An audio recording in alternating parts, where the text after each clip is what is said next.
Hello and welcome into this week's NASCAR Gander Outdoors Truck Series Rewind show right here on Racing News Now. As always, I'm your host, Garth Allen. Thank you once again for joining me today.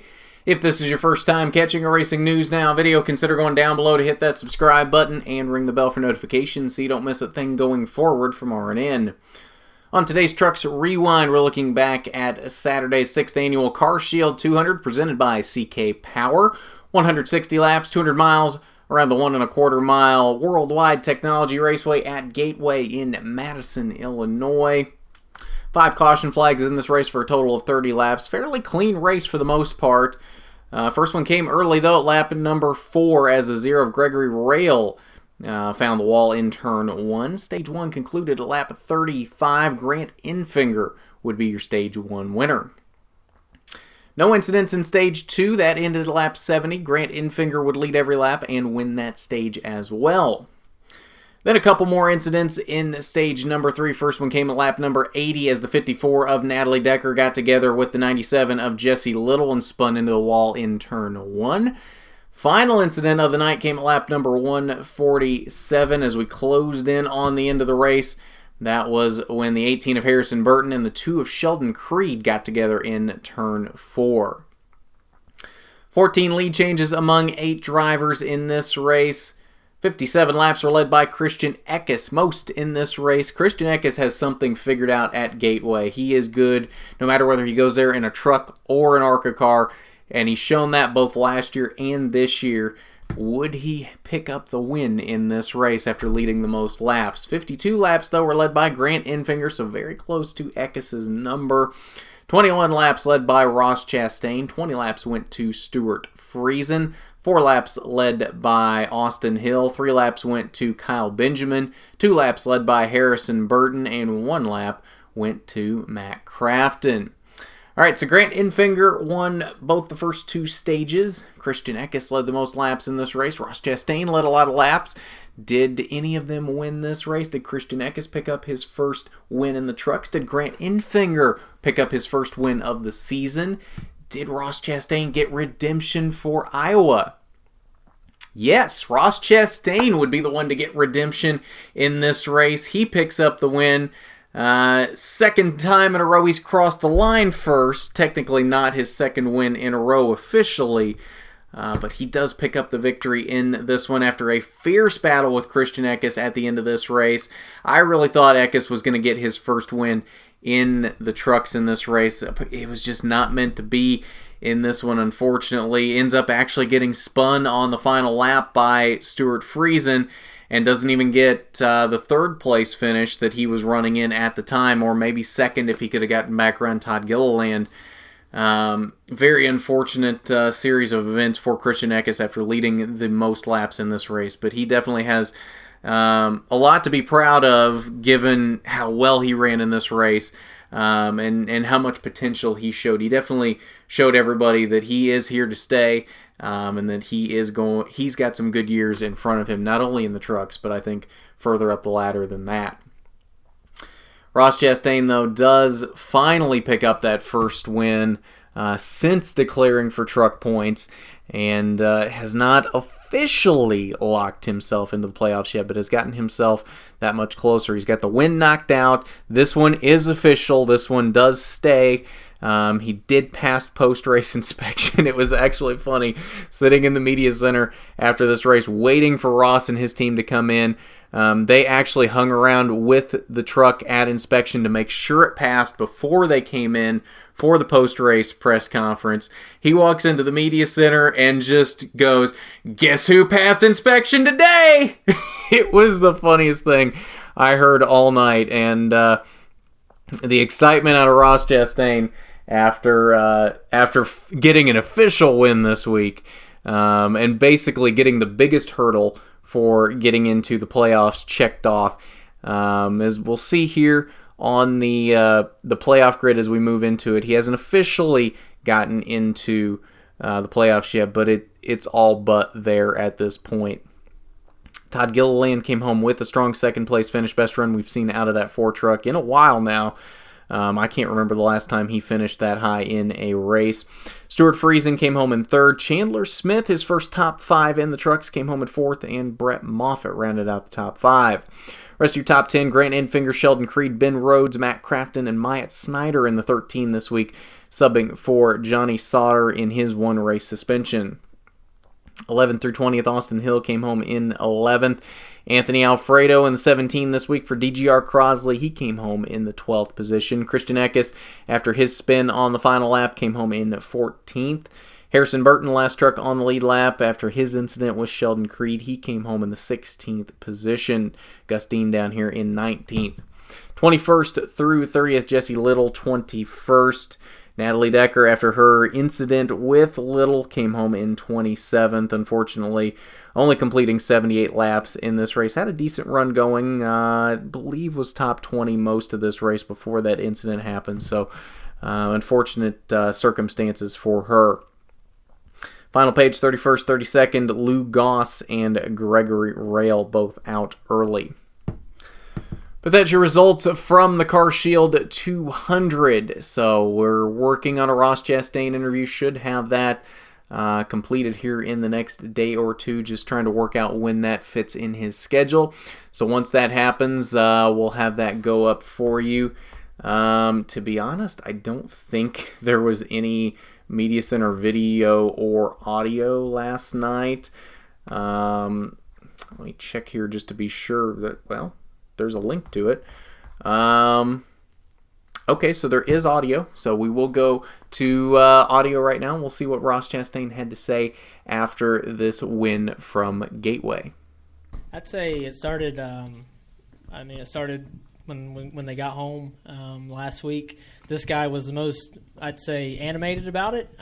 He's a pretty calm guy. He might have broke his hand whenever he punched the pit box when we just won, but that aside, he was mad. We were all mad. It didn't feel right last week.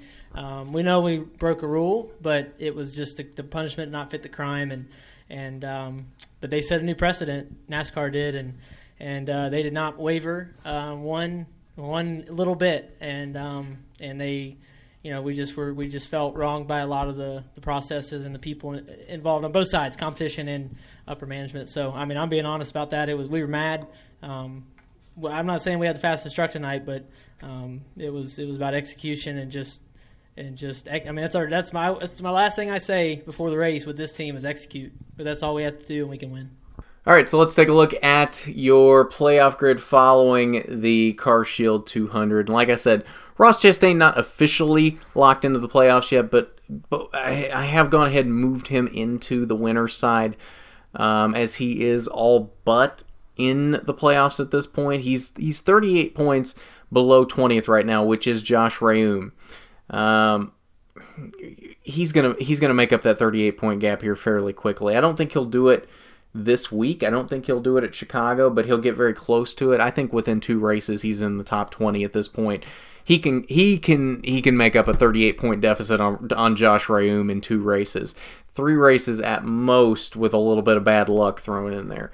I don't think the top 20 is going to be any issue at this point. So for all intents and purposes, even though the top 20 is the technicality holding him out at this point, we're going to go ahead and move him in there. And if for some reason it starts to look like he's not going to make the top 20, then we'll adjust from there. But for now, I've gone ahead and moved him into that winner side of the playoff grid just to kind of show where that makes things fall at this point. And that really lengthens out that cutoff line, because now the cutoff line is between Ben Rhodes and Harrison Burton. And that is a much bigger gap than what we had before. That is 53 points is the gap between Ben Rhodes and Harrison Burton. So that's over a full race. Well, technically not, because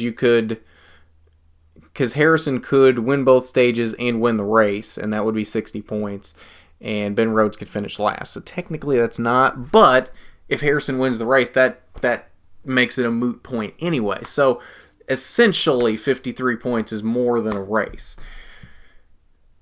So, and then you've got an even larger gap back to Todd Gilliland and Sheldon Creed now. These guys need a win at this point. we are potentially looking at a Truck Series playoff this year without a KBM truck in it. When was the last time that we saw a Truck Series playoff without a KBM truck? It's been a while. I don't know the last year that it happened, but it's been a while.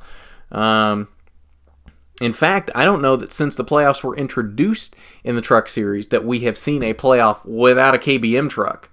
Because even last year, Noah Gragson made the playoffs. Noah Gragson made it to the Championship 4. So that's unprecedented to not have a playoff with a KBM truck, and we are staring right now at a situation where that could happen. And we're starting to get to the point where I'm starting to think Kyle saying what he has been about Harrison and Todd and how they need to perform better. You know what? I think it's warranted at this point, because if nothing else, these guys should be making the playoffs. And we're looking at a very real situation where neither one of them could make the playoffs. And that is incredible, especially given the fact that Harrison Burton in overall points right now is 6th. So if we took the wins out of it, and wins being guaranteed playoff spots, Harrison Burton would be securely in the playoffs right now in the 6th position. And of note, if we were to do that, just a side note here, if we were to do that, it's partially because of his suspension this week, but Johnny Sauter sits 10th in points right now. So if we were to take guaranteed wins out of it, Johnny Sauter would not be in a playoff position at this point. Just throwing that out there. Something interesting that I noticed here as I was talking. But it's a very real situation that we could not have a KBM truck in the playoffs this year. And the thing is, if you had asked me before the season started, would Harrison Burton make the playoffs? I would have said yes. If you had asked me before the season started, would Todd Gilliland make the playoffs? I would have said yes. If you had asked me before the season started, would Sheldon Creed make the playoffs? I would have said yes. And the fact that all three of these guys could very realistically could not make the playoffs at this point, and I think realistically, if any of them do, only one of them makes it at this point, and that'll be because one of them wins these final races before the playoffs. This is incredible that some very talented drivers are not going to make the Truck Series playoffs this year. And that being said, we'll see what the future of these KBM seats is, but if these guys don't make the playoffs, I think it's a very real possibility we don't see Harrison Burton or Todd Gilliland back in a KBM truck next year.